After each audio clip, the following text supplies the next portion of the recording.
Guwahati press ক্লাবত 2025 বৰ্ষৰ সাধাৰণ নিৰ্বাচন এই নিৰ্বাচনত মই সভাপতি পদৰ বাবে প্ৰতিদ্বন্দ্বিতা আগবঢ়াইছিলোঁ আৰু দেখা গ'ল যে গুৱাহাটী প্ৰেছ ক্লাবত 1114 গৰাকী সদস্য 934গৰাকী সদস্যই তেখেতসকলৰ ভোটদান কৰিছিল আৰু এই ভোটদান কৰাসকলে মোক বিপুল ভোটত জয়যুক্ত কৰোৱালে।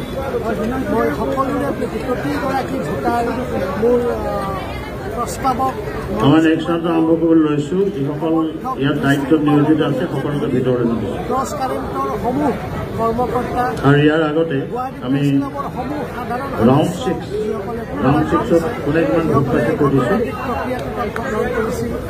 সকলোকে মোৰ প্ৰেচিডেণ্ট ধন্যবাদ। ভুৱন চেতিয়া 33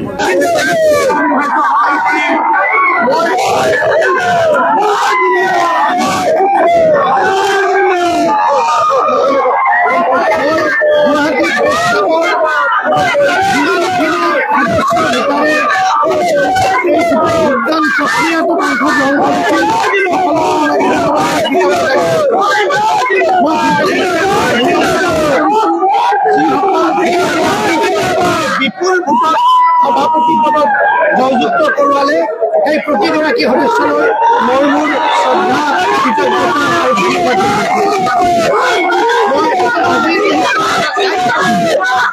যি আশা আৰু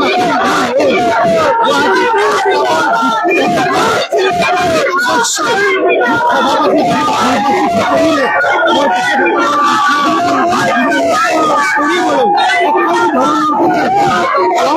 এই সংকল্পই আজি এই সকলোকে আমাৰ ধন্যবাদ